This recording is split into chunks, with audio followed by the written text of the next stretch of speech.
Alhamdulillahilladzi khalaqal khalqa 'alal itlaq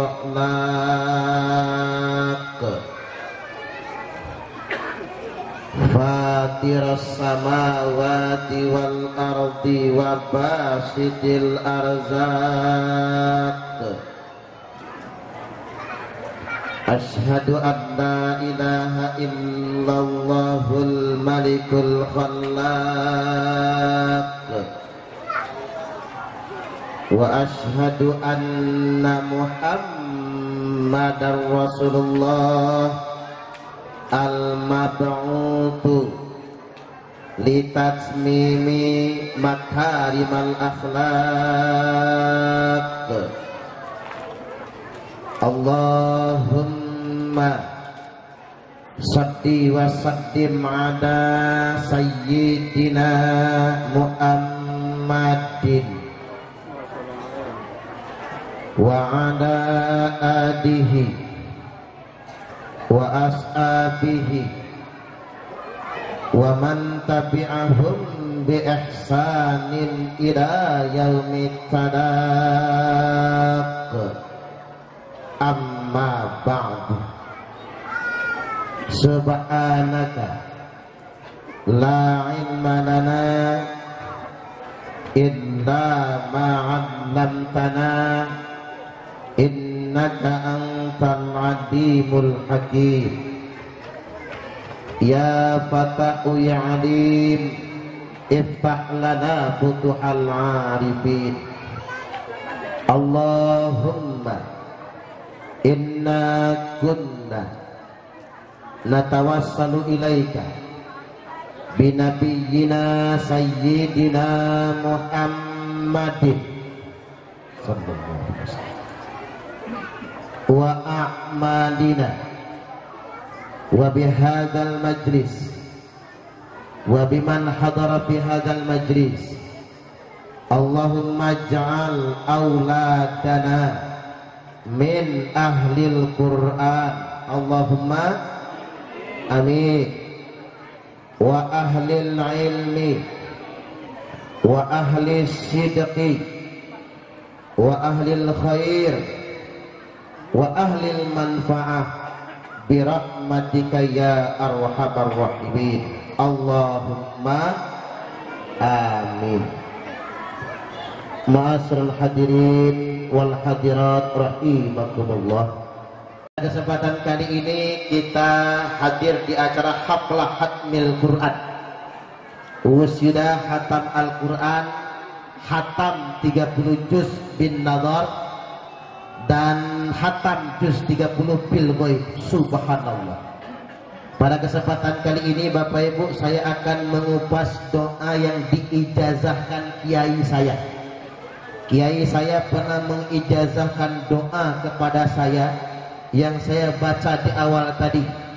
Allahumma ja'al auladana, ya Allah, jadikanlah anak-anak kami satu min ahlil Quran, sebagai ahli Quran. Allahumma amin. Wa ahlil ilmi, dua, sebagai ahli ilmu pengetahuan. Allahumma amin. Wa ahli sidqi, ahli kebenaran, ahli kejujuran. Allahumma amin. Wa ahlil manfaah, 4. Wa ahlil khair, 4, ahli kebajikan. Allahumma amin. Dan yang kelima, wa ahlil manfaah, anak-anak yang bermanfaat. Allahumma amin. Kita kupas satu persatu. Ngantuk tidak? Nanti pura-pura khusyuk sampean. Kepalanya nunduk, matanya mejem, mulutnya ngences. Sudah ketiduran. Yang nomor 1, mudah-mudahan anak kita menjadi ahli Quran. Allahumma amin. Kayak ustazahnya tadi, kalau nggak saya salah, Ustazah Nur Hidayati. Pokoknya itulah, saya lupa namanya. Ustazah yang hafizah, Bapak Ibu, subhanallah, Jadi Rasulullah sallallahu alaihi wasallam menyampaikan, hamilul Quran, hamilu rayatil Islam, orang yang hafal Al-Quran, dialah yang membawa panji-panji Islam, dialah yang membawa bendera-bendera Islam. Mudah-mudahan kita punya anak yang hafal Quran. Allahumma amin. Nek panjenengan punya anak yang hafal Al-Quran, maka 7 nasab orang tuanya dijamin masuk surga. 7 nasab ke atas dijamin masuk surga. Allahumma amin. 7 nasab ke atas itu siapa aja? Bapak, habis bapak, mbak, habis mbak, buyut, barbuyut, cangga, barcangga, wareng, barwareng, udek, tapi bukan budek ya, udek, habis udek, gantung siwur, habis gantung siwur, geropak santet, habis geropak santet, debok bosok, habis debok bosok, gali asem. Habis gali asem apa Pak? Mungkin tunggul pawenang mungkin ya Pak. Subhanallah Bapak Ibu, 7 nasab ke atas dijamin masuk surga. Bapaknya, mbah kakungnya, mama mbah putrinya, buyutnya, canggahnya, warengnya, udek-udeknya, gantung siwurnya, dijamin masuk surga. Mudah-mudahan anak kita hafal Quran semua. Allahumma amin. Minimal juz 30. Ya, kalaupun belum menghafal Quran Bapak Ibu, minimal anak kita jangan berhenti belajar Al-Quran. Makanya saya setuju dengan kalimatnya, cuman haflah hatmil Quran, nggak ditulis haflatut tahrid. Jadi kalau ditulis haflatut tahrid Bapak Ibu, alumni habis hataman nggak kesini lagi, habis hataman nggak ngaji lagi, keluar. Karena saya prihatin zaman sekarang, anak zaman sekarang PAUD ngaji, TK ngaji, SD ngaji, 6 tahun di SD ngaji, lulus SD pensiun ngaji. Kalau di Bandar Lampung kayak gitu, kalau di Adiluih gegoh gawoh, sami mawon gak ada bedanya. SMP gak pernah ngaji, SMA gak kenal Al-Quran, kuliah diinjak-injaknya nilai-nilai Al-Quran. Makanya berhubung di sini banyak wali santri, bapak-bapak, ibu-ibu, anak-anak wajib ngaji. Saya heran dengan orang tua zaman sekarang, anaknya nggak sekolah dijewer, anaknya nggak bimbel matematika dijipak, anaknya nggak mangkat kursus bahasa Inggris disepak, anaknya nggak ngaji cuek. Udah seminggu nggak mangkat ngaji, ustazahnya nanya, Pak, Bu, anaknya kemana? Apa sakit seminggu nggak ngaji? Kata mamanya, maaf, anaknya lagi malas. Nanti kalau sudah pengen tak antar lagi. Subhanallah. Kita marah anak tidak sekolah, kita marah anak kita nggak kursus, tapi kita cuek kalau anak nggak ngaji. Yang namanya ngaji itu Bapak Ibu kudu ada adabnya. Apa adabnya? Anaknya anterin ke guru ngaji, ngomong sama guru ngaji, Pak Yai, Bu Nyai, Ustadz, Ustadzah, Abi, Umi, titip anak saya, mohon ajarkan Al-Quran. Kalau anak saya nakal, marahi gak apa-apa. Kalau dia ngelawan, gebuk pantatnya. Kalau dia gak nyambung-nyambung, ngajinya gak pinter-pinter, mohon sabar. Mungkin keturunan, emang bapaknya bandel, mamanya bebel. Pak Yai, Bu Nyai, Ustadz Ustazah sebagai tanda terima kasih rogoh kantong. Rogoh kantongnya ini uang mukanya 5 juta. Ditunggul pewenang kayak gitu. Kiamat, kiamat. Oke, Bapak Ibu, nggak segitu nggak apa-apa. Yang penting ada tanggung jawab. Benar kalau kata Pak Lurah, Pak Kepala Pekon tadi, yang wajib ngajar anak itu ya orang tuanya. Cuman sayangnya orang tuanya babok nih, membabukan kiai. Mohon maaf ngapura, bahasa kasarnya ya Pak. Babok nih Pak Yai, babok nih Bu Nyai, babok nih Ustadz Ustazah. Mesti ada pengorbanan buat guru ngaji, karena orang tua yang punya kewajiban. Guru ngaji menggantikan kewajiban orang tua. Walaupun saya salut Pak kepada romo-romo kiai, para asatid, guru-guru ngaji, Bapak Ibu. Mengapa saya salut? Di Indonesia ini profesi yang paling ikhlas itu guru ngaji. Gimana begitu? Iya Pak ya. Nggak ada guru ngaji demo minta diangkat PNS, nggak ada. Kalau guru honorer K1, K2, K3, apalagi K4, K5, K7, tak apa namanya, demo minta diangkat PNS, demo minta naik tunjangan, demo minta gaji gede. Guru ngaji nggak ada. Profesi yang paling mulia itu ya guru ngaji. Makanya disebutkan tadi oleh Ustaz, khairukum man ta'allamal Qur'ana wa 'allama. Sebaik-baiknya kalian adalah orang-orang yang belajar Al-Qur'an, terus belajar Al-Qur'an, dan yang mengajarkan Al-Qur'an. Makanya Bapak Ibu, manusia paling mulia, pekerjaan paling mulia itu guru ngaji. Punya anak gadis? Kalau punya anak gadis dilamar guru ngaji langsung diterima ya Bu? Tanya bujangnya, Mas, sampai kerjanya apa? Ngajar ngaji. Langsung terima. Karena itu profesi paling bagus.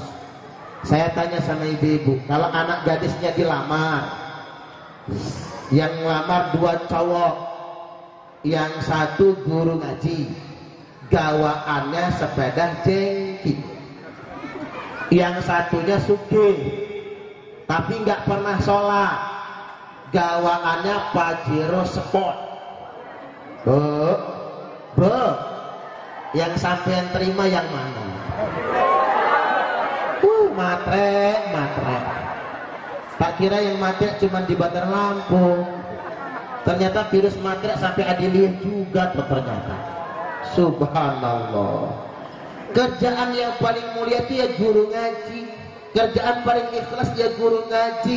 Cobalah kita bandingkan.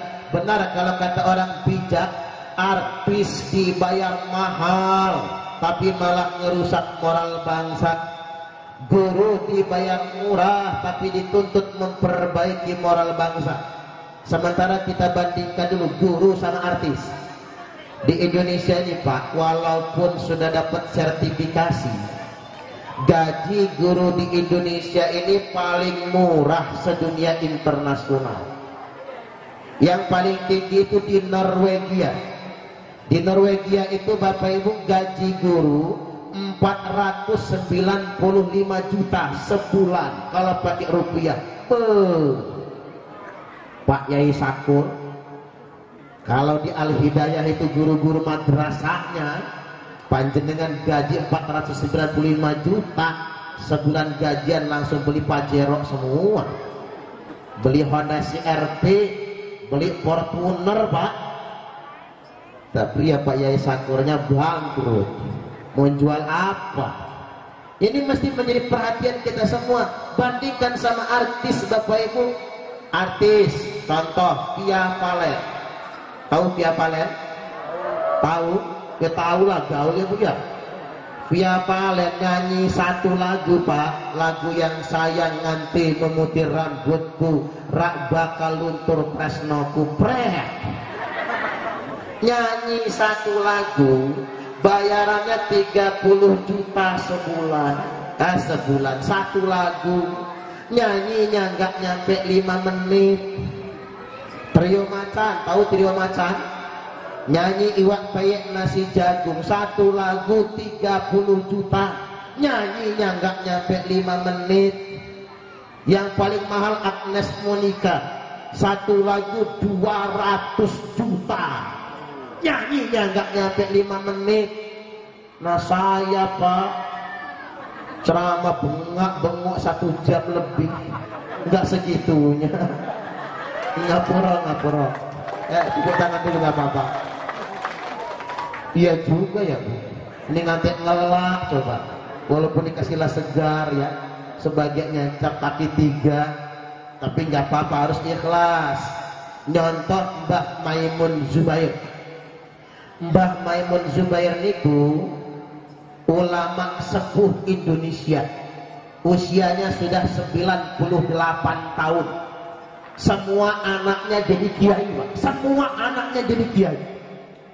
Mbah Maimun Zubair kalau ceramah disangoni, diamplopi, amplope karo isi, bukan yang kosong, disangoni, dikasih bisaroh. Mbah Maimun Zubair malah nangis. Kata Mbah Maimun Zubair, ceramahku, pahalaku gak bisa diganti dengan uang. Subhanallah. Kalau saya Pak, ceramah gak disangoni malah nangis. Paling sampai rumah saya menangis, teganian Pak Yai Dadi Mustafa kok gak nyangoni saya, mana saya kudu beli solar lagi ya. Subhanallah. Makanya kalau kiai harus ikhlas, guru ngaji kudu ikhlas. Contoh ulama-ulama yang ikhlas, ulama-ulama yang betul-betul membina santrinya. Coba kita perhatikan Bapak Ibu, nang Jawa, kalau di Jawa itu Pak Kiai kalau sudah sering keliling, pesantrennya menjadi berkurang. Mengapa pesantren di Jawa besar semua, kiainya nggak pernah meninggalkan gawang, istiqomah ngajar santri, luar biasa, subhanallah. Maka dari itu Bapak Ibu rahimakumullah, kiai-kiai yang ikhlas sedemikian rupa mesti kita contoh. Tapi bandingin sama artis tadi itu, artis dibayar mahal tapi kelakuannya banyak nggak jeben, malah narkoba. Nyanyi pakai rok segini yang 35 jari lagi menuju ibu kota negara tercinta ini. Gue kelabi sing lepton, sing ketoken. Si mama niru, mending nirunya bener. Via Valen pakai lepton, keleknya cukuran. Nah sampai nggak pernah dicukur, mana ketombean lagi. Ih, jijai bajai najong teralala, jijik tenan. Jadi Bapak Ibu rahimakumullah, guru dibayar murah, apa meneh guru ngaji. Mana guru ngaji nggak dapat sertifikasi, kasihan sama guru ngaji. Cobalah bapak-bapak ngitung, panjenengan ngudut ya Pak. Bapak-bapak sing ngudut sehari 10.000 ngudut, kalikan 1 bulan 300.000. Buat ngudut ngerokok 300.000, kita samakan buat guru ngaji 300.000. Kalau guru ngaji dapat 300.000 sebulan, nggak usah banyak-banyak murid guru ngaji, 20 orang saja. 20 kali 300.000, 6 juta. Guru ngaji dapat 6 juta sebulan, langsung kredit Agia. Luar biasa. Bapak-bapak protes, Pak Ustadz saya nggak ngudut, apalagi nggak ngudut, bayarnya double, 600.000. 600 kali 20, 12 juta. Guru ngaji dapat 12 juta sebulan, langsung kredit Innova. Kita harus ada pengorbanan buat guru ngaji. Atau Bapak Ibu, walaupun tidak bisa dinilai dengan uang, ngapura nggih, ini bukan pesanan Pak Yai. Pak Yai nggak pesan sama saya sepatah kata pun, cuma disuruh ngisi ceramah saja. Ngapura, walaupun Bapak Ibu seandainya kita tidak berkorban dengan bisaroh yang pantas, minimal berterima kasih dengan guru ngaji, anaknya diantar, adab sopan santun. Setuju apa setuju? Terus serang Pak, ini direkam pakai video nang Bandar Lampung. Jujur saya, banyak orang tua nggak peduli ngaji anaknya. Anaknya mangkat ngaji ya los, orang mangkat ya los. nggak ada basa-basi, nggak ada tata krama, ya nggak semua, tapi ada yang kayak gitu.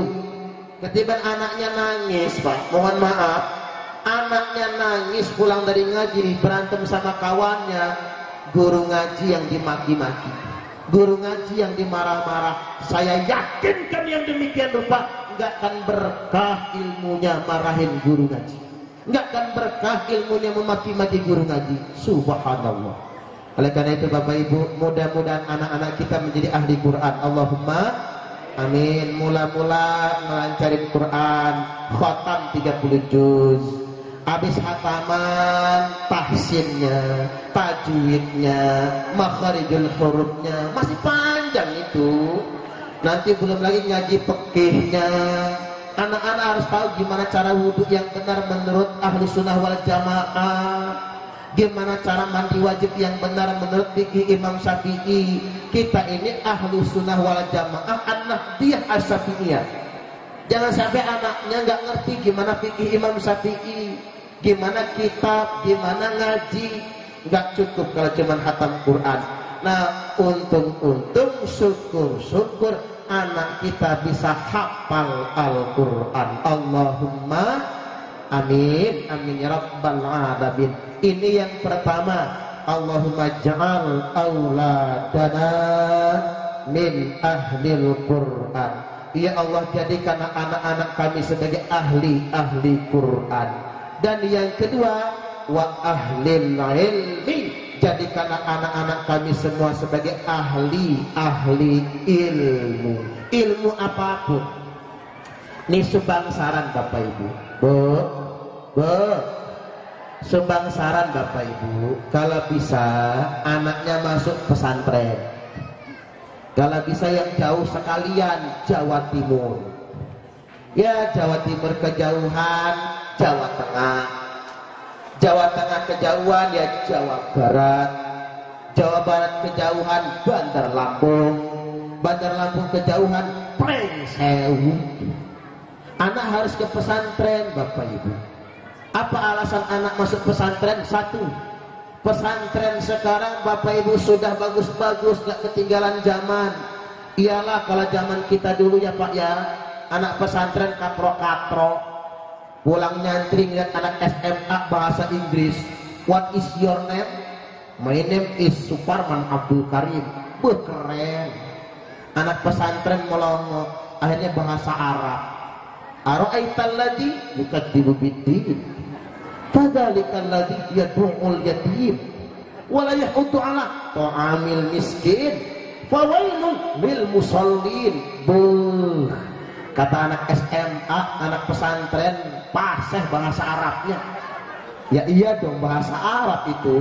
Nembien ya gitu, tapi sekarang tidak Pak. Anak kita masuk Tebuireng, lulus Tebuireng Jombang, apa kata Romo Yai? Lulus Ma'had, nggak usah masuk UIN, nggak usah masuk IAIN. Yang pengen jadi insinyur, jadi insinyur. Yang pengen sarjana hukum, sarjana hukum. Yang pengen jadi dokter, jadi dokter.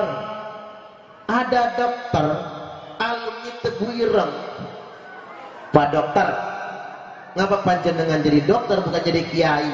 Dulu wasiat Romo Yai, lulus pesantren masuk fakultas kedokteran. Ya karena pinter lulus. Tapi awas kalau ceramah depan dia, salah kalimat malu kita. Alumni Tebuireng Pak, luar biasa. Saya dengerin Alfiah Ibnu Maliknya masih lancar, persis kayak santri lagi belajar. Saking masih lancar, lekat di kepala. Pak Dokter nggak ceramah, kata dokter, nek kulo ceramah sampean habis kapelingannya katanya. Jatah sampean habis, tak ambil semua. Subhanallah. Silahkan Bapak Ibu, anaknya masukin pesantren. Wih, hebat-hebat sekarang. Bahkan di Lirboyo ada kelas khusus Pak, bahasa Arab, bahasa Inggris, bahasa Jepang. Silahkan majukan ke pesantren. Yang kedua, mengapa anak kita harus masuk pesantren? Karena ilmu agama itu bersama Bapak Ibu. Nggak bisa belajar nggak ke pondok, itu nggak bisa. Ini tiba-tiba hijrah ngomong agama. Ketika ditanya sampean belajar di mana? Internet. Nanti kalau mati ditanya malaikat, guru kamu siapa? Syekh YouTube Al-Internity, kiainya Kiai Haji Google, ustadznya Ustadz Facebook LCMA. Ya nggak bisa dipertanggungjawabkan. Makanya wajar Pak, ada banyak aliran radikal yang jadi teroris itu yang kayak ISIS. Bapak Ibu, ini kabarnya ISIS sudah kalah. Pemerintah Suriah mengumumkan ISIS sudah nggak punya wilayah. Sekarang mereka terlunta-lunta. Yang repotnya Bapak Ibu, banyak warga negara Indonesia yang perempuannya menjadi budak seksual. Satu perempuan harus melayani laki-laki banyak, dianggap jihad seksual di sana. Yang sayang tragisnya, paspor mereka sudah dibakar. Apa kata mereka? Kami nggak butuh lagi Indonesia, paspornya sudah dibakar. Mau kemana mereka?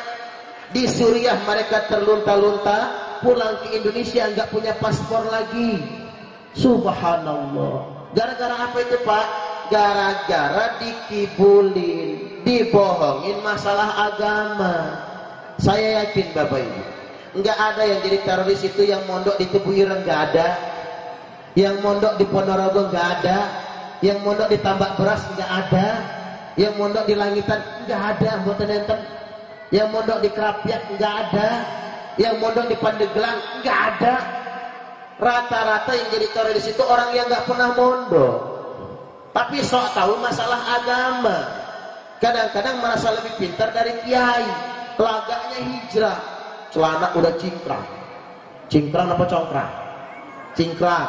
Jidatnya kapalan. Orang yang jidatnya kapalan kan ada 5 macam. Satu, karena rajin sujud, bagus. Yang kedua, waktu sujud diurak-urak, cepet hitamnya itu. Yang ketiga, kepentok tiang listrik, cedut, hitam campur benjol. Yang keempat, diketok biniknya pakai wajan, karena ketahuan kawin lagi, nggak ngomong-ngomong.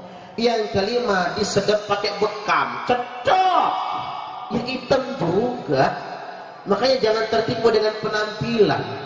Saya boleh pakai sorban panjang, boleh pakai baju gamis Pak, tapi kalau saya mengajarkan salah ya jangan diikuti. Makanya benar kalau kata kiai saya, yang bahaya itu orang yang baru tahu dikit-dikit nyetir, tapi sok-sokan ngebut nabrak akhirnya. Yang baru tahu sedikit listrik, sok-sokan ngotak-ngatik kesetrum mati. Baru tahu sedikit agama, sok berfatwa agama, kacau nantinya. Makanya ada ceritanya nih, biar renyah materinya, biar ringan, ada cerita. Ceritanya Mukidi. Enten Pak Mukidi Pak. Mukidi wong deso merantau nang kutha. Sampai di kota Mukidi kaget, Masya Allah, nang kota omahe gede-gede tenan. Nggak kayak di kampung omahe cilik-cilik. Begitu Mukidi jalan-jalan Bapak Ibu lewat kantor bank, pas ngeliat kantor bank, di kaca bank ada tulisannya open. Mukidi langsung kaget, Masya Allah, open gede tenan. Ini open sakmene koyo apa bolune. Serakah orang kota ini, buat manggang kue aja gede-gede banget opennya. Mukidi lagi melototin tulisan open Pak.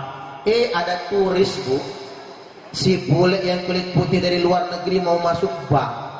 Begitu bule dorong pintu bank, Mukidinya panik manggil, Mas, ojo melebu, iku open. Si bule noleh ngomong apa orang itu. Masuk aja dia, sama Mukidi ditunggoni. Pengen tahu jadi apa orang itu nanti. Setengah jam kemudian keluar, tapi bukan bule yang tadi. Yang keluar negro yang dari Afrika. Begitu keluar kata Mukidi, welah dalah mas, wis tak kandani mau gosong awakmu. Mukidi, lo apa sebab? Baru sedikit tahu tapi sok tahu. Makanya hati-hati Bapak Ibu, anak kudu ngaji, kudu sekolah, kudu mondok. Mohon maaf kalau anaknya terlanjur SD, terlanjur SMP, terlanjur SMA, ya kita nggak bisa maksa ya Pak. Nanti anak malah nakal kalau dipaksa ke pondok. Hanya saja anak tetap harus sering ngaji. Nah, ini sepakat kalau mama, kamu boleh sekolahnya SD, boleh sekolahnya SMP, boleh sekolahnya SMA, tapi harus ngaji sama Pak Yai Dadi Mustafa. Kudu ngaji, bikin kesepakatan. Ya sing APE masuk madrasah, MI Al-Hidayah, SMP Al-Hidayah, Alia SMP lagi, MTS Al-Hidayah, MA Al-Hidayah. Abis ini ngundang saya Pak Kiai, saya yakin dah tak promosikan soalnya. Subhanallah. Ngarep. Bapak Ibu hadirin wal hadirat rahimakumullah, harus ngaji, belajar ilmu. Dan ilmu jangan nanggung, ilmu harus berguru. Kalau orang berguru tanpa berilmu, belajar tanpa guru, maka gurunya adalah setan. Ini yang kedua. Yang ketiga, Allahumma ja'al auladana min ahli sidqi. Ya Allah, jadikanlah anak-anak kami orang-orang jujur. Habibana wa maulana Habib Umar Mutahhar, Habib Lutfi bin Yahya mewasiatkan, Indonesia ini banyak orang pinter namun keblinger. Pinternya malah minteri, pinternya malah ngakali, pinternya malah minteri.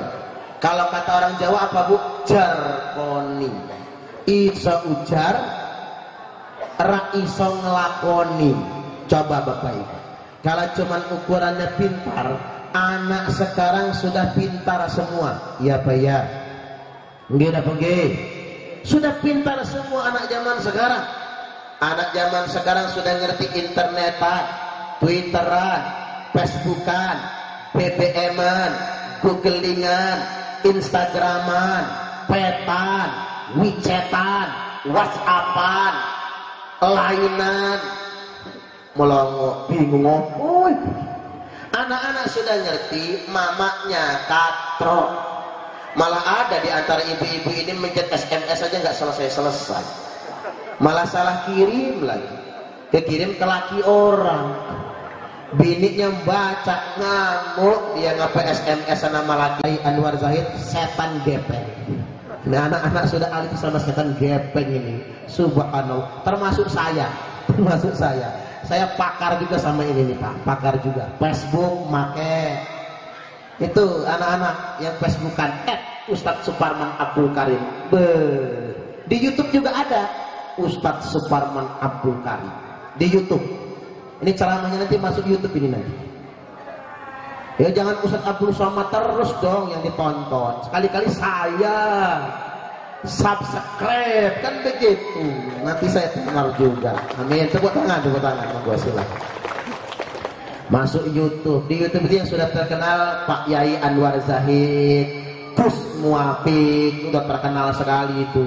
Kemudian Gus Miftah, Habib Ba'alawi, itu kena Habib Jindan, Ustadz Abdul Somad, Ustadz Adi Hidayat.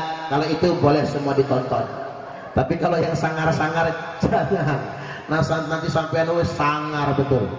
Balik lagi ibu rahimakumullah.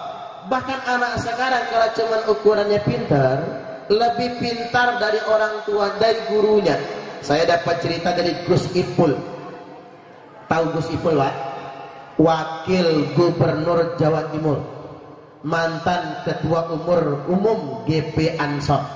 Saya ini Bapak Ibu Wakil Ketua Lembaga Dakwah Nahdlatul Ulama Provinsi Lampung, dan sebagai anggota Komisi Dakwah MUI Provinsi Lampung. Ini memang ngurusnya dakwah. Gus Ipul cerita, entah benar entah enggak ya tergantung Gus Ipul. Gus Ipul yang cerita. Kata Gus Ipul, di situ Bondo ada kejadian guru SMA praktik itu disiapkan 1 gelas isinya air tawar, 1 gelas isinya alkohol, disiapkan segenggam cacing. Ngerti cacing, Bu? Bahasa adiluwihnya cacing apa? Yo cacing. Kira ada bahasa lain gitu, nggak ada toh. Cacing yang masih hidup itu loh Pak, semangkok. Murid-muridnya langsung ngacung. Maaf Bu Guru, ngacungnya 5 jari ya Pak. Kalau ngacung 1 jari nanti dikirain politik, 2 jari politik, kan begitu ya. Kalau saya nggak berpolitik, tapi Bapak Ibu benar kata Pak Kepala Pekon tadi, siapapun yang terpilih takdir Allah. Setuju nggak kira-kira Pak? Udah kita nggak usah ribut. Kalau kita lebih baik dari dia, yang mungkin kita yang jadi presiden. Makanya jangan suka nyinyir. Ini sudah tanggal 7 April. 10 April nanti pemilihan, monggo kerso milih berdasarkan akal sehat masing-masing, hati nurani masing-masing. Pilihan panjenengan gak ada yang salah, benar semua. Jangan mau percaya dengan orang yang mengatakan begini, bapak-bapak, ibu-ibu, hati-hati memilih. Kalau kita salah pilih nanti dimintai pertanggungjawaban di akhirat. Enak aja ngomong kayak gitu. Enggak Bapak Ibu, milih siapapun benar. Pak Ustadz, kalau yang kita pilih korupsi kayak mana? Urusan dia sama Allah, bukan urusan kita. Yang penting kita jadi warga negara yang baik. Jangan golput, datang ke TPS. Buktinya saya tanggal 17 April tak buka di buku agenda, kok nggak ada undangan ceramah itu? Kosong 17 April, padahal ngarep. Oh ternyata pemilu toh, pantesan nggak ada undangan ceramah. Ya ini pengawasan, kapan nyoblosnya kan? Artinya kita harus jadi warga negara yang baik. Balik lagi cacing tadi ya Bu. Bu Guru minta maaf kata murid-murid. Lo ngapa kata Bu Guru? Praktek nggak usah dilanjutkan. Kalian jijik sama cacing nak? Bukan jijik karo cacing Bu Guru, kata murid-murid. Kami murid-murid ini sudah ngerti semua.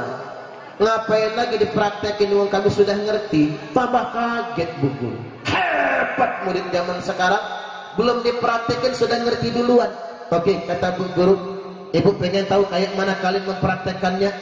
Maka sama murid-murid dipraktekkan. Sekumpulan cacing diparuh. Yang semangkok tadi ya Bu, diparuh 2. Separuh masukin gelas yang isinya air tawar, separuh masukin gelas yang isinya alkohol. Didiamkan setengah jam. Udah lewat setengah jam, murid-muridnya ngomong. Kata murid-murid, lihat Bu Guru, cacing yang masuk air tawar isi urip, cacing yang dalam alkohol mati semua. Maka Bu Guru kata mereka, kalau kita ingin bebas dari cacingan, banyak-banyaklah minum alkohol. Astagfirullahaladzim, niku anak dewe loh Pak. Ya kalau dipikir-pikir rodok bener ya Bu ya. Cacing masuk air tawar isi urip, cacing masuk alkohol mati. Pantesan anak muda zaman sekarang demen mabok. Nopo kang mabok biar nggak cacingan kata dia. Ternyata udah rajin mabok, cacingnya nggak mati-mati. Akhirnya mirasnya dioplos. Begitu diminum, bukan cuma cacingnya yang mati, orangnya mampus juga akhirnya. Ini zaman sekarang, zaman di mana banyak orang pinter namun hatinya keblinger. Banyak orang pinter tapi salah.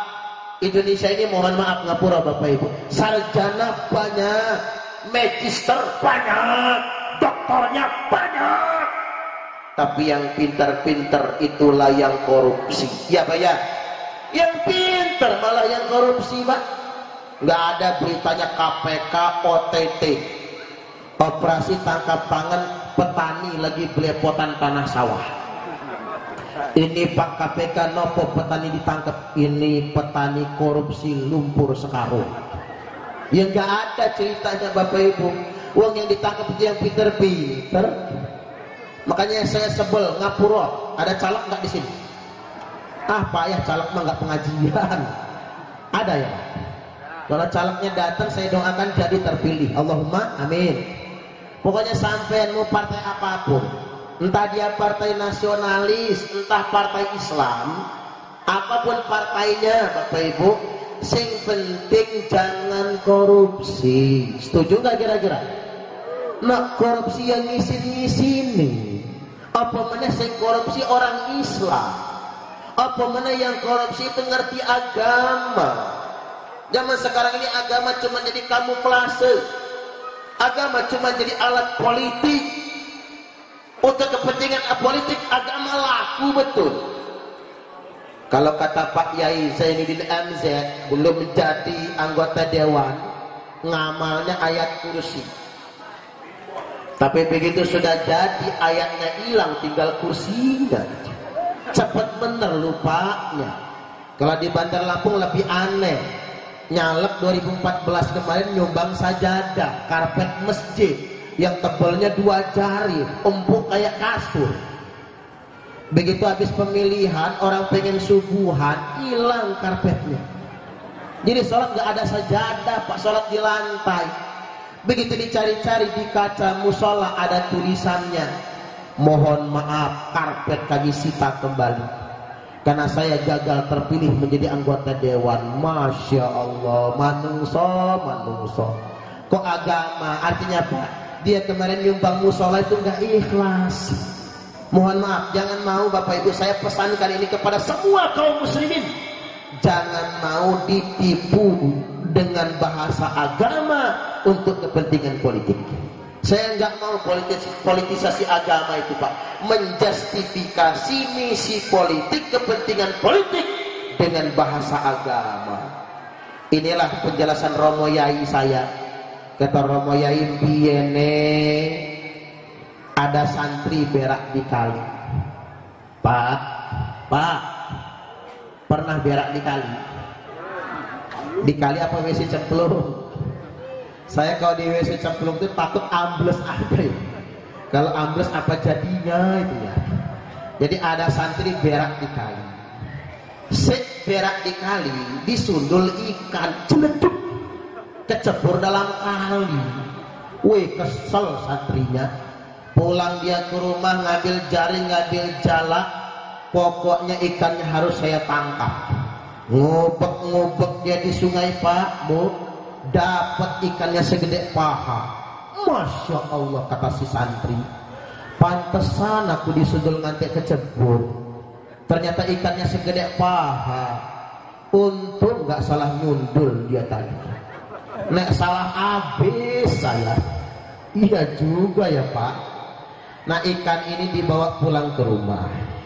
Sampai di rumah si santri bingung, niki iwae halal nopo haram. Daripada bingung takon guru ngaji. Dibawa ke rumah guru ngaji, Pak Yai, Pak Ustadz, kula badhe tanglet. Tanya apaan? Kata guru ngaji, saya tadi berak di kali, disundul ikan, jeleduk kecebur dalam kali. Ikannya saya tangkap, tapi saya bingung ini ikannya halal apa haram. Kata ustadznya, nanti dulu kita buka kitab dulu. Ambil kitab kuning, Arabnya gundul. Kita mah jangankan yang gundul, yang gondrong aja susah bacanya.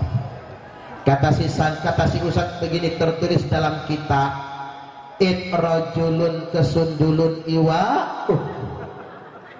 Kata santrinya, kok kayaknya kenal.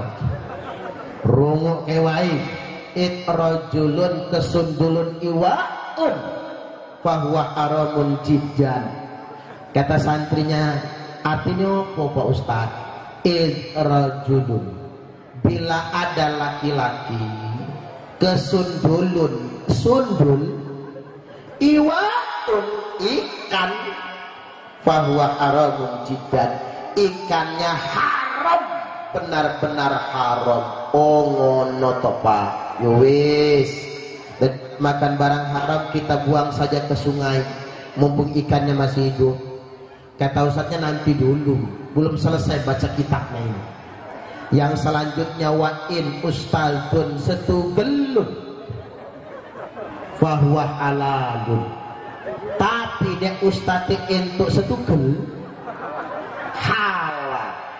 Kata santrinya, yang ngomong Pak Ustadz, kalau pengen parohan mah Udah digawa ke sini ya pasti dipotong. Mau belah tengah apa potong dua gitu. Kata ustadznya, nanti dulu. Ini masih ada ujung ini. Wa in ustadzun kabehun. Pengen kabeh taunya. Melongok santrinya, kata santrinya, yowis Pak Ustadz, daripada bonyok saya makan semua ikannya ini. Artinya Bapak Ibu, ada orang yang bahkan ngerti agama Pak, tapi agama hanya digunakan untuk kepentingan pribadinya saja. Subhanallah. Makanya Bapak Ibu, saya heran di Lampung Pak ya. Di Lampung, mohon maaf, ya siapa yang paling banyak duitnya bisa jadi gubernur? Itu di Lampung. Tanda kita ini masih matre, mentingin kepentingan kita sendiri, ya Pak ya. Tapi kalau di Jawa Pak, saya bukan memuji orang Jawa. Di Jawa itu bukan karena uang. Ya ada ya, duit dikasih juga. Tapi orang banyak uang belum tentu jadi. Tapi kalau di Lampung, kelar. Tabur. Makanya saya diajak kampanye Pak. Saya nanya, wani piro. Sampai bayar cangkem gue ini, kata saya. Kadang-kadang begitu Bapak Ibu, cuman uang sedikit kok kita menggadaikan kebenaran. Jangan sampai terjadi sedemikian rupa.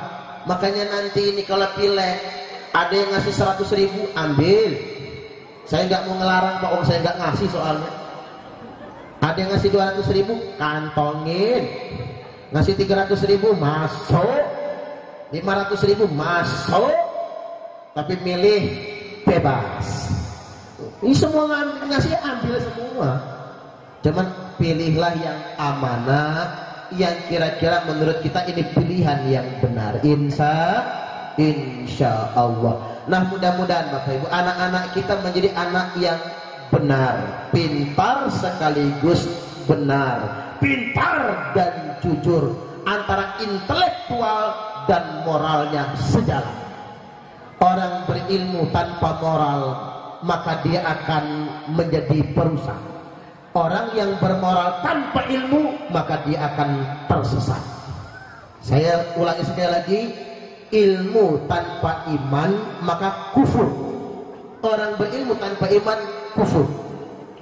Orang beriman tanpa ilmu sesat. Orang berakal tanpa moral rusak. Orang bermoral tanpa akal sesat. Oleh karena itu wajib seimbang antara akal dan moral kita, hati dan pikiran kita. Insya Allah mudah-mudahan anak-anak kita menjadi orang-orang yang pintar sekaligus benar. Allahumma amin. Sudah jam 12, tapi materinya masih kurang 2 lagi, harus dicukupkan. Ini aja udah disingkat-singkat Bapak Ibu. Yang keempat, wa ahlil khair. Ya Allah, jadikanlah anak-anak kali ini sebagai ahli kebajikan. Karena zaman sekarang ini berbahaya Bapak Ibu. Anak-anak bukannya sibuk dengan kebajikan, malah sibuk dengan kemaksiatan. Ini ada kabar Pak. Kabarnya begini, Indonesia ini pergaulan bebasnya merajalela. Katanya, ini katanya ya Pak, ini belum tentu benar. Mohon maaf ibu-ibu, ini bahasanya kurang sopan ngapura 62,7% remaja Indonesia sudah tidak perawan lagi. Ibu-ibu masih perawan. Sudah tak ada luar rasa ibu-ibu mah. Apa sebabnya? SMP pacaran, SMA pacaran, mahasiswa pacaran, lebih-lebih dari suami istri. Nek goncengan sama cowoknya nganti dikerekep. Itu kan ngalah-ngalahin suami istri. Panjenenganmu nek goncengan kali bapaknya gini enggak?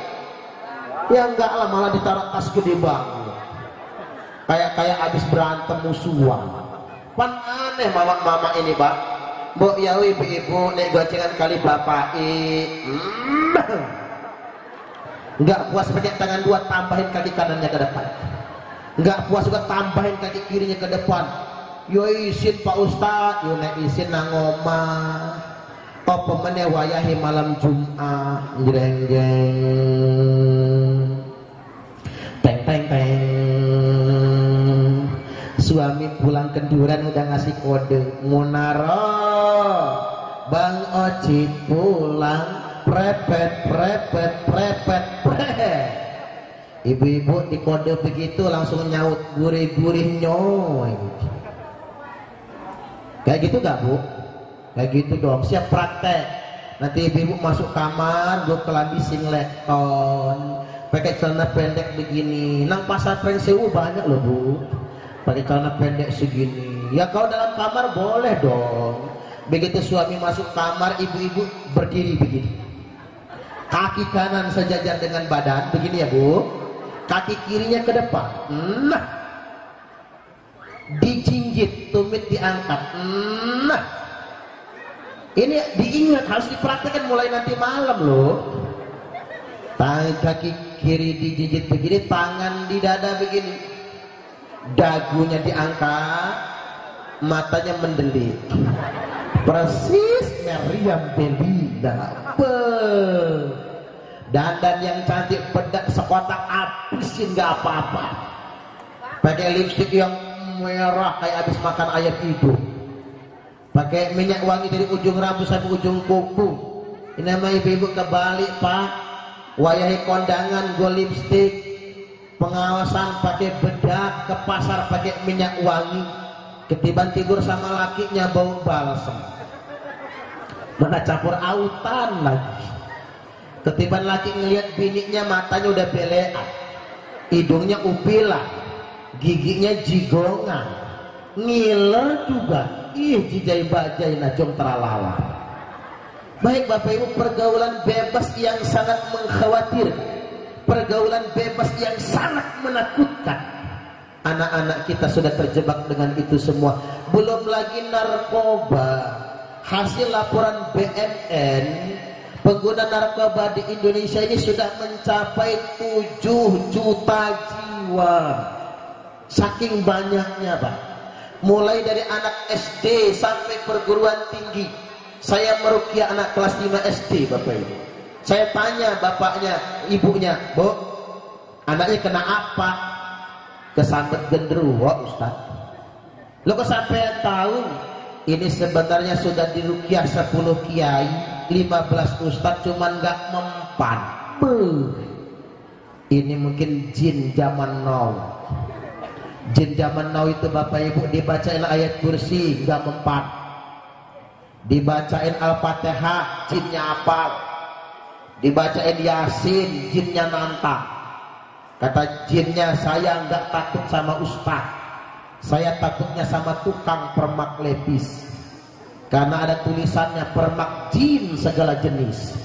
Iya juga. Makanya bapak-bapak yang tukang jahit jangan berhenti jadi tukang jahit, karena jin lebih takut sama tukang jahit daripada sama ustaz. Begitu saya ruqyah anak kelas 5 SD ini, memang tidak ada jinnya, memang gak ada demitnya, memang gak ada gendruwonya. Loh kok anak saya ngongok Pak Ustaz? Bawa rumah sakit jiwa. Begitu dibawa rumah sakit jiwa Bapak Ibu, apa kata dokter? Hancur sarafnya, gara-gara kebanyakan ngelem aibon. Subhanallah. Ganja tak terbeli, sabu apalagi aibon diembat. Woi bapaknya nangis Pak dokter. Apa kata bapaknya? Berapapun duit saya bayar, yang penting anak saya sembuh lagi. Rumahnya 3 tingkat, mobilnya 3, kaya raya. Bapaknya dagang di pasar Cimen, ibunya dagang di pasar Bambu Kuning. Apa kata dokter? Makanya Pak, anak diurus, jangan cuma ngejar duit sama guru ngaji pelit. Anak bapak sampai mati nggak bisa diobati. Saraf itu bikinan Allah, bukan kabel listrik. Kabel listrik putus bisa disambung. Nah ini saraf putus, nggak ada yang bisa nyambung. Sampai mati anak bapak kayak gini. Ongo-ongo. Paling Bu, Pak, nggak ngamuk kata dokter, sebulan sekali suntik penenang biar nggak ngamuk-ngamuk. Kalau nggak disuntik penenang, piring dibanting, gelas dibanting, kaca ditinjunya, suntik penenang. Ini tragis Bapak Ibu gara-gara narkoba. Makanya panjenengan jangan sombong punya anak kuliah nang Bandar Lampung, punya anak kuliah nang Jakarta, punya anak kuliah nang Yogyakarta. Hati-hati, di sana gudangnya narkoba merajalela. Dan yang pakai adalah anak-anak sekolah, mahasiswa dan lain sebagainya. Oleh karena itu Bapak Ibu, selamatkan anak-anak kita. Mudah-mudahan mereka menjadi ahli khair. Allahumma amin. Dan yang kelima, wa ahlil manfaah. Anak-anak kita mudah-mudahan menjadi anak yang bermanfaat. Allahumma amin. Ya, kalau bisa minimal buat dirinya sendirilah manfaat itu. Ya, naik dikit buat keluarganya. Ya, nambah dikit buat lingkungannya. Ya, lebih dari itu jadi bupati kayak Pak Heru Effendi nanti. Amin. Amin. Jangan-jangan bener Pak jadi jenengan. Kayaknya pilihnya ke sono ya. Tapi buat jadi jangan sampai Pak Heru jangan sampai nggak jadi nanti stres ya. Jangan juga. Lebih dari itu bermanfaat bagi bangsa negara. Amin. Saya ambil contoh Bapak Ibu. Nggak ada yang nyangka Pak SBY jadi presiden. Karena ngapa? Di zaman Orde Baru, SBY itu bukan jenderal yang diperhitungkan. Dia nggak jadi kepala staf angkatan darat Pak. Jenderalnya bukan bintang 4, cuman bintang 3. Nggak ada yang nyangka. Tapi siapa sangka Bapak Ibu, Pak SBY jadi presiden 2 periode. Yang sekarang malahan nggak ada yang nyangka Pak Jokowi jadi presiden. Coba kita berhitung. Pak Jokowi itu anak Soekarno bukan, anak Soeharto bukan, jenderal bukan, orang kaya kayak Abu Rizal Bakri enggak, ganteng malah cungkring, usahanya tukang mebel Pak, ngegosok kayu jati. Tapi siapa sangka dan siapa kira Pak Jokowi jadi presiden Republik Indonesia. Subhanallah. Ini bukan kampanye, ngomongin presiden. Betul Bapak Ibu, ada yang sangka. Orang boleh iri sama beliau, orang boleh dengki sama beliau, tapi beliau jadi presiden karena takdir dari Allah Subhanahu wa taala. Setuju gak kira-kira?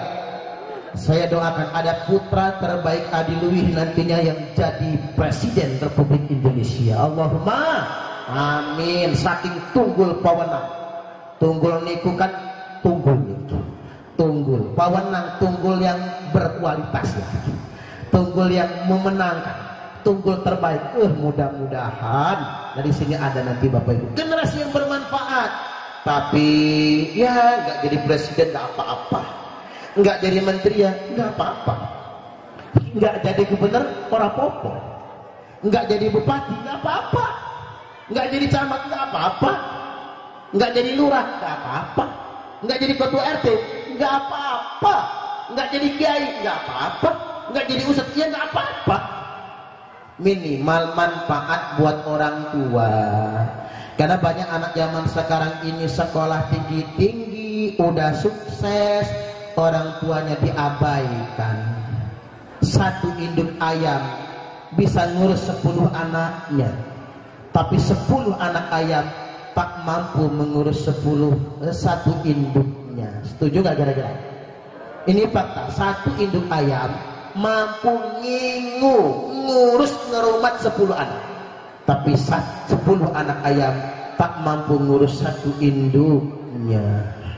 Minimal makanya buat bapak-bapak yang masih punya orang tua, adik-adik, anak-anak sekalian poros santri yang punya orang tua, berbaktilah kepada orang tua.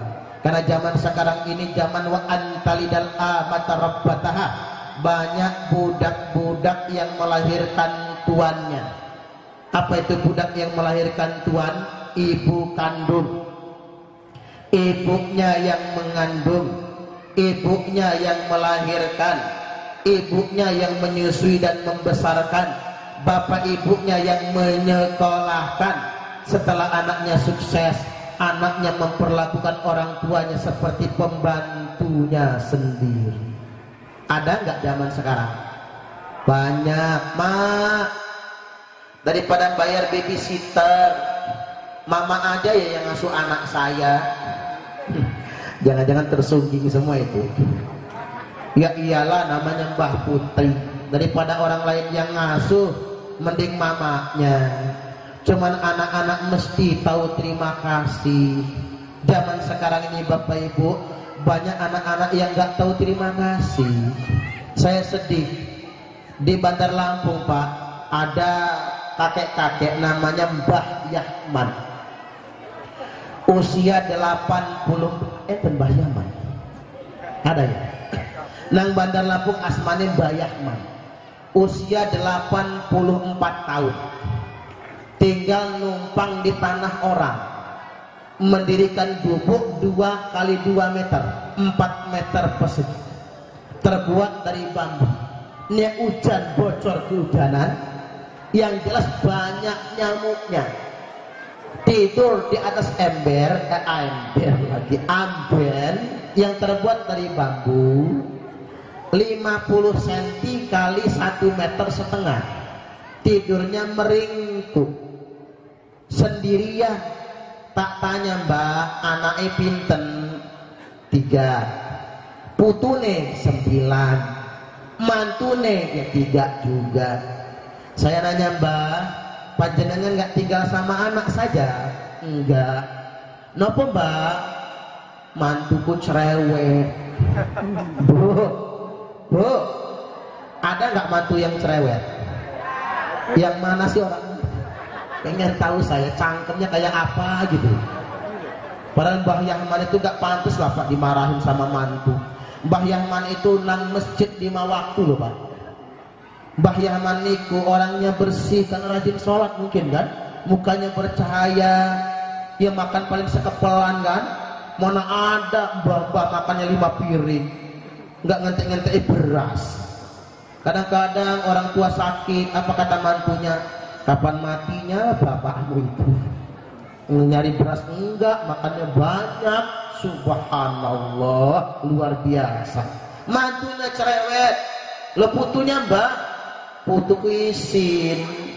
Malu punya Mbah kayak dia. Subhanallah. Itu saksinya. Ustaz Bintar, ini ponakan saya Zahruni. Kita satu nih tiap bulan Bapak. Kita satu nih tiap bulan. Pokoknya Mbah nggak usah masak, sering kelaparan. Pokoknya Mbak tiap bulan kami kasih duit beli ke rumah makan Padang. Silahkan makan, mau beli apa? Mbah yang penting ibadah, bolak-balik ke masjid. Anak Mbah di mana? Anak saya dekat satu sini satu. Biasa Bapak Ibu, apa rasanya orang tua? Capek orang tua membesarkannya, tinggi menyekolahkannya. Tapi apa dengan orang tuanya? Makanya di zaman Nabi ada cerita Alqomah mau mati tapi gak mati-mati. Dikit lagi ya Bu ya, masih mau lanjut kan Pak Anggung? Ini puncaknya malahan. Mau mati tapi gak mati-mati, ditalkin sama Nabi tapi gak mati juga, gak nyaut-nyaut. Kata Nabi, bininya mana? Nongol, bininya ada apa ya Rasul? Kata Nabi, ini apa sih dosa suamimu kok payah betul matinya? Kata istrinya, orang uruh Nabi. Orang Jawa mungkin istrinya Pak. Orang uruh Nabi. Setahu saya suami saya ini kalau sholat 5 waktu nggak pernah di rumah, pasti di masjid. Kayak orang Jawa itu loh Pak, nang masjid terus. Tiap malam tahajud, tiap hari sedekah.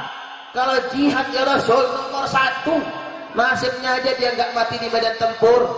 Aslinya ngelawan nih orang. Perang mah nggak pernah alpa. Kata Nabi, orang segini baiknya kok payah betul matinya. Apa kata bininya? Nabi, jangan-jangan mama ngomong, kata Nabi. Coba dari tadi ngomongnya. Bilal, cepet ibunya. Dijemput mamanya Alqomah, namanya Mbah Keliem. Oh enggak ya, mamanya Alqomah dijemput wis bongkok gini Pak. Jalannya dijemput. Bu, mak, mbok, mbak, kata Nabi, ini Alqomah anak panjenengan, pengen mau mati, cuman nggak mati. Coba sampeyan maafkan Alqomah, mudah-mudahan dia mati. Apa jawab mamanya? Demi Allah dan Rasulnya, saya belum bisa memaafkan Alqamah ya Rasul. Loh Bu, Alqamah kan anak ibu, ibu yang ngandung, ibu yang melahirkan, ibu yang menyusui dan membesarkannya. Masa ibu gak memaafkannya? Justru itu ya Rasulullah, saya yang capek mengandungnya, saya yang sakit ketika melahirkannya, saya yang lelah menyusui dan membesarkannya, saya belum bisa memaafkan Alqamah. Bu, kata Nabi, memang apa dosanya Alqamah ini? Bagaimana saya akan memaafkannya ya Rasul? Alqamah ini tega-teganya mengusir saya dari rumahnya hanya gara-gara dia terlalu sayang sama bininya. Ternyata bininya Alqamah ini model mantu yang gak suka mertua. Ada nggak mantu yang nggak suka mertua? Yang mana orangnya Bu? Subhanallah. Kalau gitu Bu, kata Nabi, ibu nggak saya minta lagi. Bilal, kumpulkan kayu bakar. Maka dikumpulkan kayu bakar, dinyalakan api gede-gede. Si mama takon, Rasul, apa? Bu, minta izin, kata Nabi. Anak ibu mau kami bakar sampai jadi abu. Kalau nggak dibakar sampai kiamat dia nggak bakal mati. Maka ada yang menjinjing kakinya, ada yang menjinjing tangannya, dibawa keluar rumah, diayun-ayunkan begini. Sedetik lagi mau dilemparkan ke api yang menyala-nyala. Si mama teriak dari dalam rumah, lari keluar mengejar Rasul. Ya Rasulullah, jangan bakar anak saya, jangan sakiti anak saya, jangan siksa anak saya. Dirampas tubuh Alqamah, jatuhlah ke tanah, berguguran air mata sang bunda, netes di pipi Alqamah. Enggak usah ditalkin, Alqamah langsung mengucapkan 2 kalimat syahadat, wafat meninggal dunia. Selesai dikubur, Nabi tersenyum. Apa kata Nabi? Alqamah akan masuk surga, tapi bukan karena sholatnya, bukan karena puasanya, bukan karena jihadnya. Alqamah masuk surga karena maaf ibundanya. Terbuktilah kata pepatah, kasih ibu sepanjang masa, kasih anak sepanjang dalam. Setinggi-tingginya gunung tetap ada puncaknya, seluas-luas lautan tetap ada tepinya. Namun kasih ibu tidak akan pernah berpuncak, kasih ibu tidak akan pernah bertepi. Kasih ibu kepada beta tak terhingga sepanjang masa, hanya memberi tak harap kembali, bagai sang surya menyinari dunia. Subhanallah. Segitu aja ya Bu, sampai jangan nangis guys. Subhanallah. Baik, demikian Bapak Ibu, mudah-mudahan ini semua bermanfaat. Saya pengen ngasih pantun Mbah Yai Anwar Zahid. Kalau ada sumur di ladang, bolehlah kita menumpang mandi. Kalau ceramah saya masih dirasa kurang, silahkan mengundang lagi. Demikian dari saya, wallahul muwaffiq ila aqwamit thoriq. Wassalamualaikum warahmatullahi wabarakatuh.